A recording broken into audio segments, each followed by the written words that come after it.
So what happens when we don't die? Let's turn this question 180 degrees and find out what would happen if humans could not die. If one day we developed the technology required to transport our consciousness, or were able to use nanotechnology to eradicate the causes of death at a cellular level, what would immortality feel like?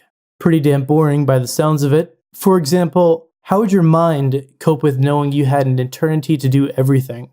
Honey, will you take out the trash? Why? There's no rush. I'll do it next century. Jobs, hobbies, relationships, all of these become huge commitments if you extend them for eternity. And this leads us on to another question. How would an immortal human perceive time? It is well known that as you age, time feels as if it is speeding up because each year that passes represents a smaller fraction of your life as a whole. 1 year seems like an eternity to a 3-year-old because it's a third of their life, yet passes quickly when they're 30 since it's only 1/30th. But if you're 300 years old, would decades whiz by in an instant?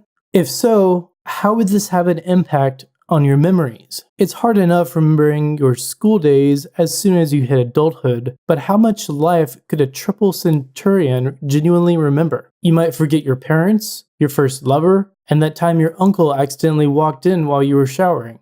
That last one is probably for the best, but what would the erosion of memory do to your personality? Memories are used to form the very core of your being, and when you start to lose touch with your origins, could your personality change completely? Older people are known to become more conservative with age, so what happens if this trend continues? Is there a form of uber racism waiting inside grandma if only she'd lived long enough?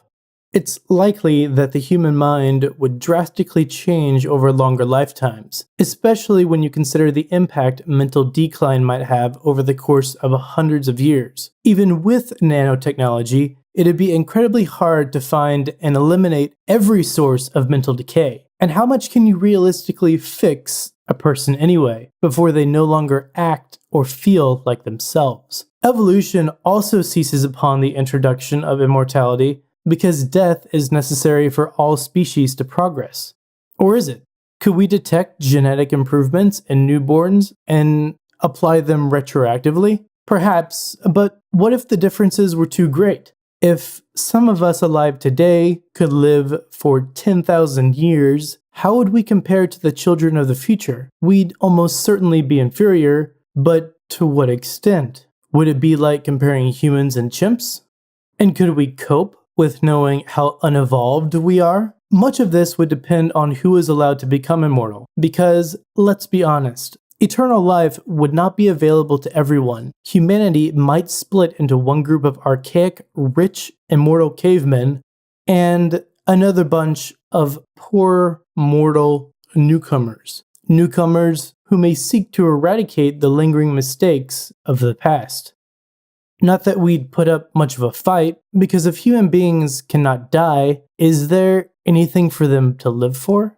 Eventually, no matter how exciting your life was, your days would become monotonous. Nothing would hold value. Of course, you'd have to work forever since retirement would be unsustainable, but in your leisure time, you'd need to go to extreme lengths to find satisfaction. And if this was replicated across all of human society, it would be absolute chaos. People would put themselves in extreme danger just to feel alive. Human life would be inconsequential. Terrorist attacks would be something you do to pass the time on a quiet Sunday morning.